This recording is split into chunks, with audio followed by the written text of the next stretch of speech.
नमस्कार दोस्तों, इन्फोटॉक्स के नए एपिसोड में आपका स्वागत है। तो चलिए शुरू करते हैं। पहली खबर की शुरुआत करते हैं तमिलनाडु से, जहां पर दोस्तों तंजावुर एयरपोर्ट का डिज़ाइन पूरी तरह से बनकर तैयार हो चुका है और अभी ओवरऑल कह सकते हैं कि कई सालों के इंतजार के बाद ये एयरपोर्ट टेक ऑफ कर पाएगा। दोस्तों तंजावुर एयरपोर्ट एक डोमेस्टिक एयरपोर्ट होने वाला है, जिसको तंजावुर एयरफोर्स स्टेशन के बिल्कुल पास में डेवलप किया जाएगा। तमिलनाडु सरकार ने इसके लिए 55 एकर्स ऑफ लैंड पहले से ही एयरपोर्ट अथॉरिटी ऑफ इंडिया को ट्रांसफर कर दी है, क्योंकि तमिलनाडु सरकार इसके लिए काफ़ी ज़्यादा एम्बिशियस दिखाई दे रही थी। और अभी यहाँ पर डिज़ाइन वगैरह भी तैयार कर दिए गए हैं, जिसके अकॉर्डिंग सबसे पहले एक टर्मिनल बिल्डिंग यहाँ पर बनाई जाएगी। उसके साथ-साथ 2 एयरक्राफ्ट्स के लिए पार्किंग बेस और साथ ही साथ 3400 मीटर लंबा एक रनवे भी यहाँ पर बनाया जाएगा, जबकि एयर ट्रैफिक कंट्रोल का काम तंजावुर एयरफोर्स स्टेशन के थ्रू ही होगा। ओवरऑल 100 करोड़ रुपीस के आसपास इसके ऊपर खर्च आएगा और अभी सिर्फ एयरपोर्ट अथॉरिटी ऑफ इंडिया की फॉर्मल क्लियरेंस यहाँ बाकी है, वो मिलते ही यहाँ पर काम आगे बढ़ जाएगा। अगली 200 अपडेट बिहार से है, जहाँ पर 200 पटना रिंग रोड की फाइनल अलाइनमेंट को हमारी सेंट्रल गवर्नमेंट की अप्रूवल मिल चुकी है और इसके चलते पटना रिंग रोड 20 सालों के इंतजार के बाद पूरी तरह से कंप्लीट हो पाएगा। दोस्तों पटना रिंग रोड, जैसा कि मैंने आपको बताया कि एक 20 साल पुराना प्रोजेक्ट है।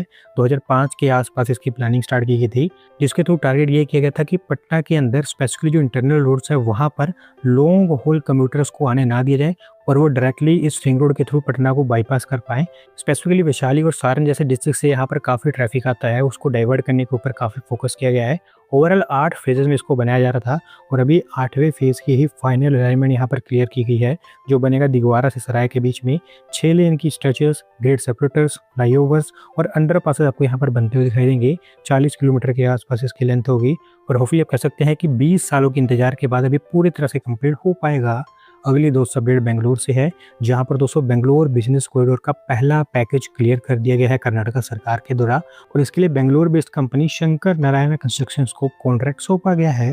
दोस्तों बेसिकली बेंगलोर के लिए जो पेरिफेरल रिंग रोड प्लान किया गया था, उसी को रिडिजाइन करके बेंगलोर बिजनेस कॉरिडोर कहा जा रहा है।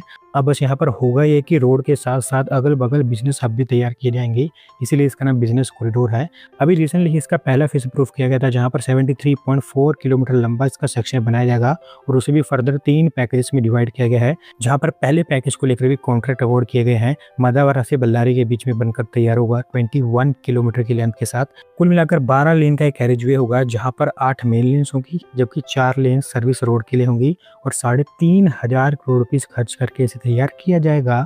अगली दोस्तों अपडेट दिल्ली मेट्रो से है, जहां पर दोस्तों Delhi metro rail corporation limited ने बताया कि साकेत जी ब्लॉक मेट्रो स्टेशन को लेकर कंस्ट्रक्शन स्टार्ट हो चुका है और अभी फिलहाल पाइल कैप इंस्टॉलेशन और पियर कंस्ट्रक्शन वगैरह काम यहाँ पर किया जा रहा है।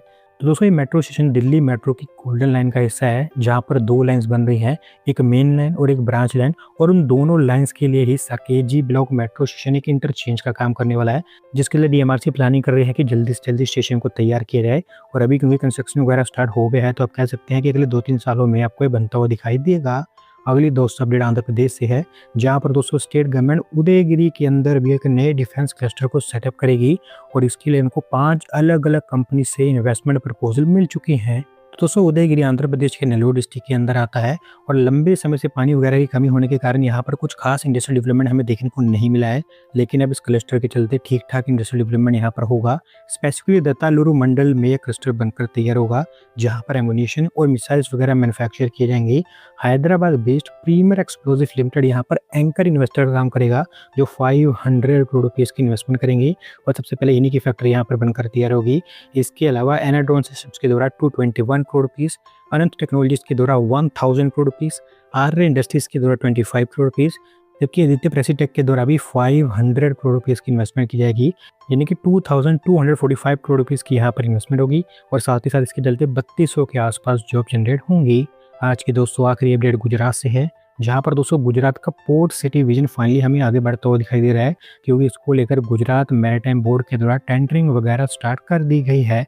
तो दोस्तों आज से ऑलमोस्ट 5-6 महीने पहले गुजरात की पोर्ट सिटी के बारे में मैंने आपको बताया था, जहां पर गुजरात सरकार का टारगेट है कि एक पोर्ट सिटी को सेटअप किया जाए गुजरात के कोस्टल एरियाज में, ताकि एक बड़ी सिटी वहां पर भी तैयार की जाए।